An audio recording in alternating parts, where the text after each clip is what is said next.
A biblical story based on Luke 6, verse 21. The sun had barely risen over the hills when the crowd began to gather.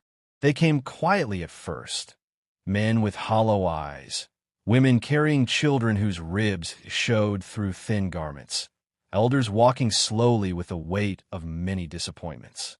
Hunger had a sound to it, shallow breaths, weak footsteps, empty stomachs that growled even in silence. Weeping had a look, eyes swollen from nights without sleep, faces trained to expect nothing. Among them was a young woman named Mara. Mara had once known laughter. Her home had been filled with it, shared meals, steady work, evenings without fear. But drought came, then debt, then loss. One by one, everything that had once made life predictable was stripped away. She now survived on what others discarded. Hunger followed her like a shadow. Tears became familiar companions. That morning, word spread quickly. Jesus of Nazareth was teaching nearby. Some came out of curiosity. Others came because they had nothing left to lose. Mara came because hunger had burned away her pride. If there was even a small chance that God still saw people like her, she needed to hear it. Jesus stood on level ground, not elevated above them. He did not choose a comfortable audience. He chose the poor, the broken, the overlooked. His eyes moved slowly across the crowd, not scanning, not measuring, but seeing. When he spoke, his voice was calm, firm, unhurried.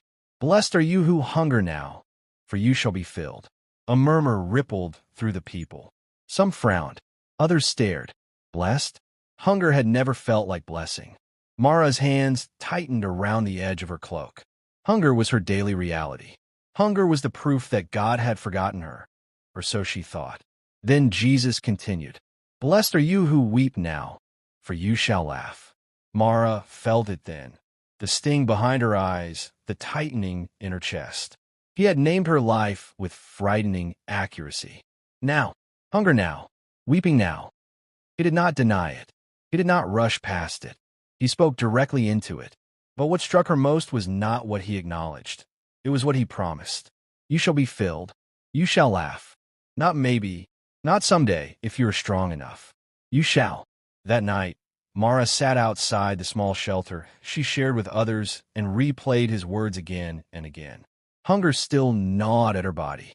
Tears still fell. Nothing had changed around her, but something had changed within her.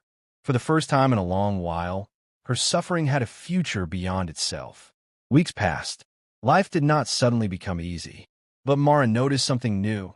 She prayed differently. Not with desperation alone, but with expectation. Hunger no longer felt like proof of abandonment. It felt like a place God had promised to meet her. Then the reversal came, not all at once, not dramatically, but undeniably. A family invited her to help with work and insisted she stay to eat. Not scraps, real food. Her strength slowly returned. Her eyes lifted. Her posture changed. And one evening, as children laughed nearby, she heard a sound escape her own mouth. Soft at first, uncertain, then real. Laughter. She froze. The memory of Jesus' words rushed back to her. You shall laugh. Tears followed, but these were different. They carried relief instead of despair, fulfillment instead of emptiness. Mara never forgot the now. She never forgot the hunger or the nights of weeping. But she also never doubted the promise again. She learned what Jesus had been teaching all along. Hunger is not the end of the story. Tears are not the final chapter. God does not bless the pain, but he blesses those who trust him inside it. And when God speaks over the now, he has already secured what comes next.